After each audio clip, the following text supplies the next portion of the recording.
प्यारे बच्चों नमस्कार। बच्चों, कुछ दिन पहले हमने उत्तराखंड बोर्ड द्वारा हाई स्कूल और इंटर बोर्ड परीक्षाओं के अंक देने का फॉर्मूला आपसे साझा किया था। अब उत्तराखंड विद्यालय शिक्षा परिषद रामनगर ने उसमें कुछ संशोधन करते हुए उदाहरण सहित स्पष्टीकरण दिए हैं। तो आइए देखते हैं उदाहरणों की मदद से कि हाई स्कूल और इंटरमीडिएट दोनों के लिए अलग अलग अंक निर्धारण का तरीका क्या है।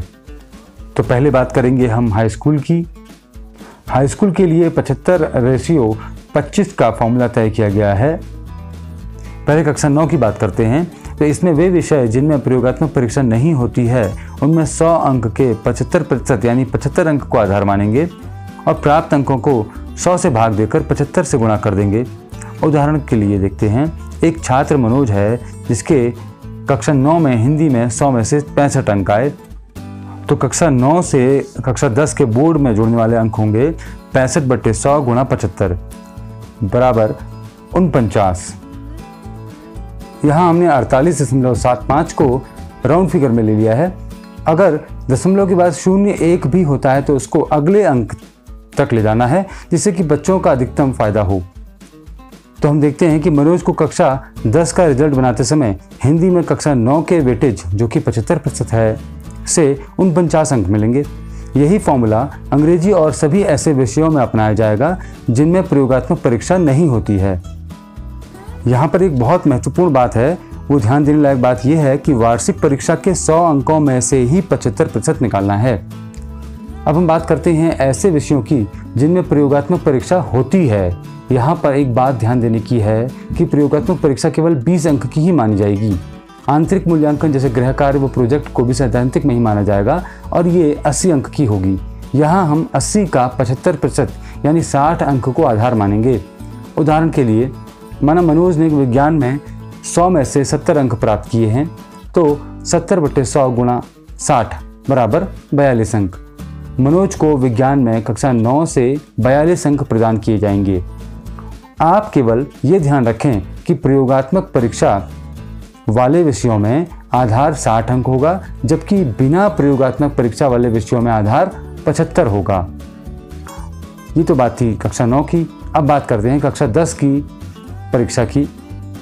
बिना प्रयोगात्मक परीक्षा वाले विषयों के मामले में देखते हैं क्या है।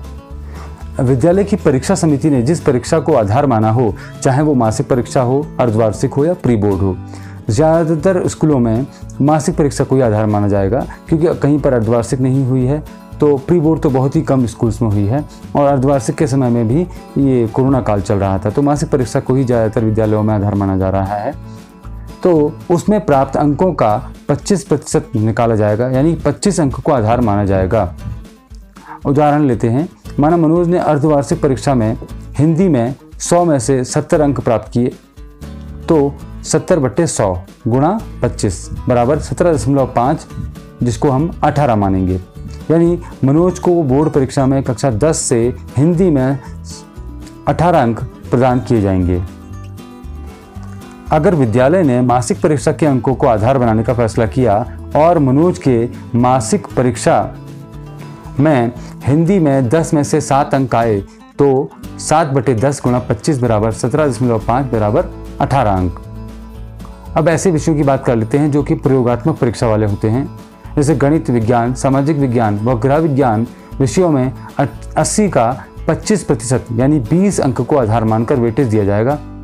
उदाहरण देखते हैं, मनोज के विज्ञान परीक्षा चाहे वो अर्धवार्षिक हो या प्री बोर्ड हो में 100 में से 60 अंक आए तो 60/100 गुणा 20 बराबर 12 अंक। मतलब मनोज के विज्ञान में कक्षा 10 अर्धवार्षिक या प्री बोर्ड से 12 अंक जोड़े जाएंगे। अगर विद्यालय परीक्षा समिति ने मासिक परीक्षा को आधार माना हो और मनोज के 10 में से 6 अंक आए हों तो 6/10 गुणा 20 बराबर 12 अंक। ये 12 अंक कक्षा 10 की बोर्ड परीक्षा का परीक्षाफल बनाते समय विज्ञान में जोड़ दिए जाएंगे। अब देखते हैं कि मनोज को हिंदी में बोर्ड परीक्षा 2021 में कितने अंक आएंगे। कुल अंक निकालने के लिए कक्षा 9 के 75% और कक्षा 10 के 25% को जोड़ दिया जाएगा। पिछले उदाहरण से ही लें तो मनोज के कक्षा 9 में प्राप्त अंक हैं 49 और कक्षा 10 के 25% हैं 18।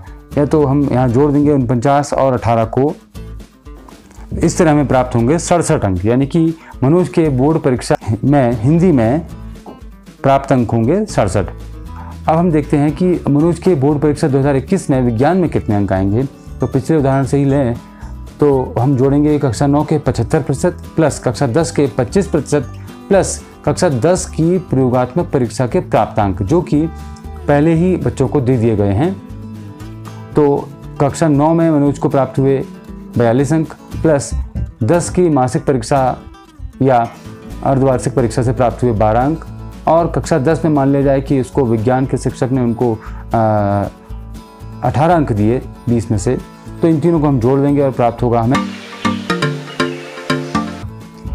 तो इस तरह से हमें पता लगता है कि मनोज को किस प्रकार से प्रयोगात्मक परीक्षा में और बिना प्रयोगात्मक परीक्षा वाले विषय में अंक देने हैं। कक्षा 9 में बस आपको 2 बातें ध्यान रखनी हैं।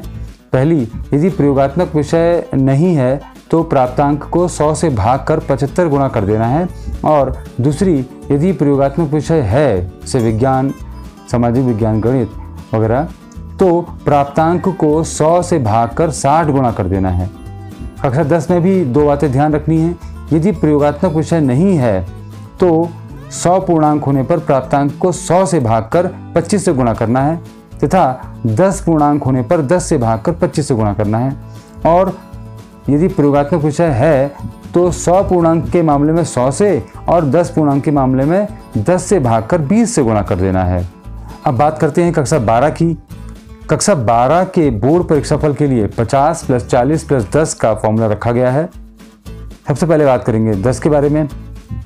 कक्षा 10 के कितने अंक कक्षा 12 के परीक्षाफल में जोड़े जाएंगे, इस पर चर्चा करते हैं। यदि कक्षा 12 में विषय प्रयोगात्मक नहीं है तो कक्षा 10 के टॉप 3 सब्जेक्ट्स के अंकों के औसत का 50% निकाला जाएगा, यानी आधार 50 अंक है। उदाहरण के लिए एक बच्चा राहुल है।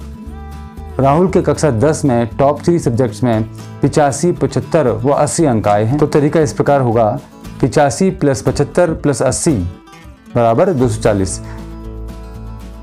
240 बटे 300 गुणा 50 बराबर 40। तो ऐसे विषय जिनमें प्रयोगात्मक परीक्षा नहीं होती है उनमें कक्षा 10 से 40 अंक जोड़े जाएंगे। अगर प्रयोगात्मक विषय हों जैसे रसायन विज्ञान या भौतिक विज्ञान, ऐसे में सैद्धांतिक परीक्षा 70 अंक की होती है, तो आधार 35 अंक होगा। राहुल के कक्षा 10 से रसायन विज्ञान में जोड़े जाने वाले अंक होंगे 240 बटे 300 गुणा 35 बराबर 28 अंक, यानी प्रयोगात्मक विषयों में कक्षा 10 से 28 अंक जोड़े जाएंगे, जैसे भौतिक रसायन, भूगोल, इन विषयों में 28 अंक जोड़ दिए जाएंगे। देखते हैं कक्षा 11 से कक्षा 12 का बोर्ड परीक्षाफल बनाते समय कितने अंक जोड़े जाएंगे। कक्षा 11 में 40% वेटेज दिया गया है, तो ऐसे विषय जिनमें प्रयोगात्मक परीक्षा नहीं होती उनमें 100 का 40% अर्थात 40 अंक का आधार होगा। उदाहरण देखते हैं। राहुल के हिंदी में माना कक्षा 11 की वार्षिक परीक्षा में 100 में से 70 अंक आए हैं, तो 70 बट्टे 100 गुणा 40 बराबर 28 अंक, यानी राहुल को कक्षा 12 का बोर्ड परीक्षाफल बनाते समय हिंदी में कक्षा 11 से 28 अंक प्रदान किए जाएंगे। ऐसे विषय जिनमें कक्षा 12 में प्रयोगात्मक परीक्षा होती है, यदि उनमें सैद्धांतिक परीक्षा का पूर्णांक 80 हो तो प्राप्तांक को 100 से भागकर 32 से गुणा कर देंगे, क्योंकि 80 का 40% 32 होता है। इसी प्रकार यदि सैद्धांतिक परीक्षा 70 अंक की हो तो प्राप्तांक में 100 से भागकर 28 से गुणा कर देंगे, क्योंकि 70 का 40% 28 होता है। उदाहरण समझते हैं। अगर राहुल को कक्षा 11 में जीव विज्ञान में सैद्धांतिक परीक्षा में 70 में से 50 अंक प्राप्त हुए हों, तो कक्षा 12 बोर्ड परीक्षा में जोड़ने वाले अंक होंगे 50 बट्टे 100 गुणा 28 बराबर 14 अंक। और यदि कोई विषय 80 अंक यानी सैद्धांतिक परीक्षा का जो अंक है वो 80 अंक हो पूर्णांक और प्राप्तांक 50 हो, तो 50 बट्टे 100 गुणा 32 बराबर 16 अंक। अब हम बात करते हैं कक्षा 12 की। यदि प्रयोगात्मक विषय नहीं है और 100 अंक की अर्धवार्षिक या प्री बोर्ड परीक्षा से वेटेज निकालना हो, तो उदाहरण देखें। राहुल के कक्षा 12 की अर्धवार्षिक परीक्षा में हिंदी में 100 में से 70 अंक आए, तब कक्षा 12 के बोर्ड परीक्षाफल में जुड़ने वाले अंक होंगे 70 बट्टे 100 गुणा 10 यानी कि 7 अंक। यदि विद्यालय समिति ने मासिक परीक्षा का आधार लिया हो और राहुल के 10 में से 7 अंक आए हों, तो 7/10 गुणा 10 बराबर 7 अंक। प्रयोगात्मक विषय होने पर थोड़ा अंतर होगा, क्योंकि यहाँ बोर्ड ने सैद्धांतिक की जगह प्रयोगात्मक परीक्षा को आधार मानकर 70 का 10% अर्थात 7 अंक प्रदान करने की बात कही है। इसमें विद्यालय समिति को कुछ नहीं करना है, बोर्ड ये अंक स्वयं देगा। मुझे पूरी उम्मीद है कि आपको ये अंक निर्धारण समझ में आ गया होगा। इस वीडियो को लाइक करें, ज़्यादा से ज़्यादा शेयर करें और सब्सक्राइब ज़रूर करें। Thank you.